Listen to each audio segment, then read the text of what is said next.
एक वृक्ष के नीचे भगवान कृष्ण पीठ टिकाई बैठे, बाएं घुटने पर दायां चरण है, पीतांबर पहना है और नेत्रों से आंसुओं की धारा बह रही है और पीतांबर भीग रहा है। नारद जी आए, प्रभु आपकी लीला मेरी समझ में नहीं आई, क्षमा करना। अभी द्वारका में देख के आया, हर महल में हर रानी के पास आप प्रसन्नता से रह रहे हैं और यहाँ मैंने देखा आप एकांत में बैठे हुए आंसू बहा रहे हैं, कारण क्या है? बोले नारद जी क्या बताएं, मुझे ब्रज की याद आ रही है, ब्रज की याद आ रही है। बोले प्रभु मेरी समझ में आपकी लीला नहीं आती। 16,108 ब्याह कर लिए आपने, द्वारकाधीश बन गए, इतने महलों में गया, सब जगह आप बैठे मिले, यहाँ आया यहाँ आप बैठे मिले और अब कह रहे हैं याद वृंदावन की आ रही है, ब्रज की आ रही है। मुझे ये समझ में नहीं आया कि आखिर आप रहते कहाँ हैं, कहाँ रहते हैं? मैं तो ठिकाने नहीं जान पाया। बोले नारद जी एक काम करो, तुम्हारा सब उत्तर मिल जाएगा, एक काम करो। बोले बोले ऐसा करो, मेरे लिए एक दवाई लेकर के आ जाओ, औषधि, वो औषधि मिल जाए तो मेरे हृदय की पीड़ा दूर हो जाए, मैं माथे पर लगा लूं, हृदय पर लगा लूं। बोले कौन सी औषधि है? बोले मैं हमेशा रखता था, अब समाप्त हो गई है। जैसे शुगर की टेबलेट तो बराबर रखनी पड़ती है, खत्म होने से पहले आ जाए तो ठीक, नहीं तो पता लगा महाराज मामला बिगड़ जाए। मेरी दवा समाप्त हो गई है, कहीं से ला सकते हो? बोले हाँ प्रभु आज्ञा तो मैं अभी लाता हूँ। क्या नाम है दवाई का?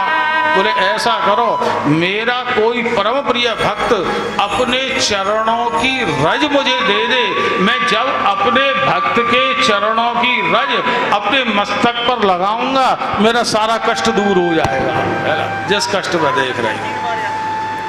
बोले बस इतनी सी बात, इतनी सी, अभी लाता हूं। नारद जी वहां से उठे और सीधे रुक्मणी जी के महलों में, रुक्मणी जी बैठी हैं एकांत में।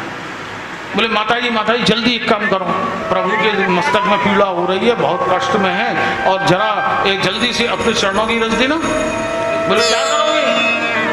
बोले प्रभु के मस्तक पे रज लगानी है, आपके चरणों की, आपके चरणों की रज प्रभु के मस्तक पर लगानी है, उनको पीड़ा है। बोले मेरे चरणों की रज और मेरे स्वामी प्राणनाथ के मस्तक पर? अरे नारद जी तुम समझते नहीं हो, हम उनके चरणों की दासी हैं, वो हमारे प्राणनाथ है, स्वामी है, न जाने कौन से नरक में जाकर के गिरेंगी। नहीं नहीं नहीं, मैं अपने चरणों की रज अपने पति को नहीं दे सकती, माथे पर नहीं लगा सकती।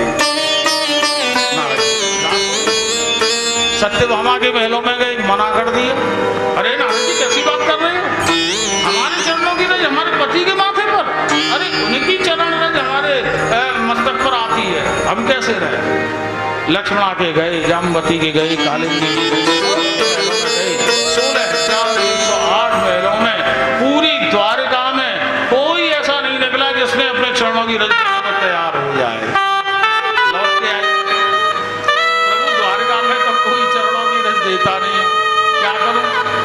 भगवान ने कहा सुनो, दुनिया केवल द्वारका में ही नहीं रहती है, दुनिया बहुत बड़ी है, कहीं तो कोई मेरा भगत मिलेगा, खोज के लाओ। नारद जी चले, देवलोक, ब्रह्मलोक, शिवलोक, सब लोगों में घूम आए, कहीं महाराज कोई अपने चरणों की रज देने के लिए तैयार नहीं हुआ।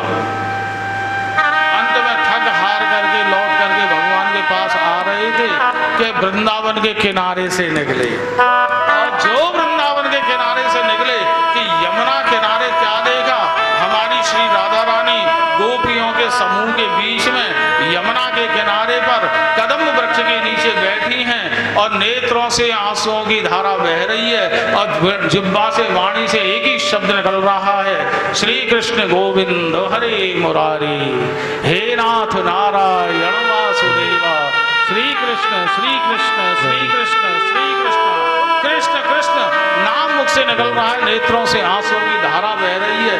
जो नारद जी निकले, राधा रानी ने देखा, अरे नारद जी जा रहे हैं, जरूर मेरे स्वामी खबर के पास करते रहते हैं। नारद जी रुको। नारद जी ने प्रणाम किया, माता आजकल कैसे हैं? तुमने सुना है कि द्वारका में है, द्वारकाधीश बन गए हैं, प्रसन्न तो है।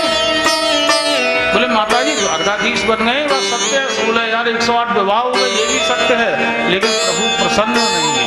बोले क्यों, क्या हुआ? बोले प्रभु के मस्तक में पीड़ा है और वो दवा लेने के लिए ही मैं निकला था, कहीं दवाई नहीं मिल रही।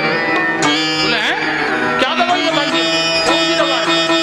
बोले प्रभु ने कहा है कि कोई मेरा भक्त अपने चरणों की रज मुझे दे दे, उसके चरणों की रज में अपने मस्तक पर लगा लूंगा तो मेरी पीड़ा दूर हो जाएगी।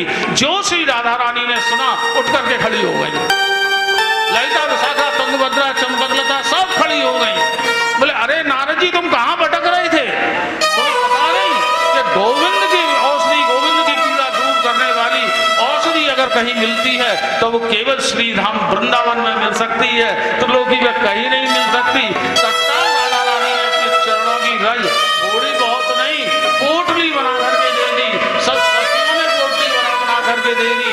बोले सुनो नारद जी, केवल माथे पर मत लगाना, मस्तक से लेकर के चरणों तक खूब प्राण रगड़ के हमारे चरणों की रज लगा देना, और महाराज बच जाए तो संभाल के रख देना, कम पड़ जाए तो वृंदावन से मंगाते रहना। बोले राधा रानी आप समझ नहीं रही, आपकी रज प्रभु मस्तक में लगाएंगे, आप कहाँ जाएंगी, आपकी क्या गति होगी? बोले हमें खूब पता है, एक जन्म तो क्या लाखों करोड़ों जन्म तक हम नरकों में क्यों न पड़ी रहे, लेकिन मेरे गोविंद के चेहरे की मुस्कुराहट न चली जाए, हमारा जीवन तो गोविंद के चरणों में समर्पित है।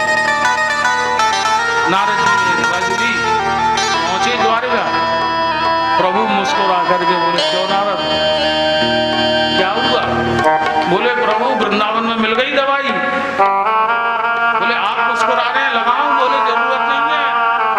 बोले जिस समय तुम वृंदावन पहुंच गए थे ना, उसी समय मेरे चेहरे पे मुस्कुराहट आ गई थी। तुम पूछ रहे थे ना कि 16,108 महलों में आप सब जगह मिले, आखिर आप रहते कहाँ हैं, आप रो क्यों रहे हैं ब्रजवासियों के लिए? अब बताओ नारद जी, ऐसी ऐसी ब्रजवासियों को छोड़ करके 16,108 रानियों के मध्य भले ही रह लूं, क्या मेरा मन लग सकता है? ये जो मुझे अपने आप को मेरे चरणों की दासी बताती हैं, मेरी पीड़ा के लिए त्रिलोकी में कोई चरणों की रज देने को तैयार नहीं हुआ। त्रिलोकी में अपने नरक में न चले जाएं इसलिए। और तो नारद क्षमा करना, तुम खुद भी तो अपने आप को मेरा बहुत बड़ा भक्त कहते हो, है ना? तुम्हें खुद ध्यान नहीं आया कि अपने चरणों की रज दे दो, लेकिन वृंदावन की गोपियां ही मुझे अपने चरणों की रज दे सकती हैं। इसीलिए बोले निष्काम भक्ति में मेरे रोने से तुमको जो आए हंसी, तो मैं रो रो के तुमको हंसाया कर।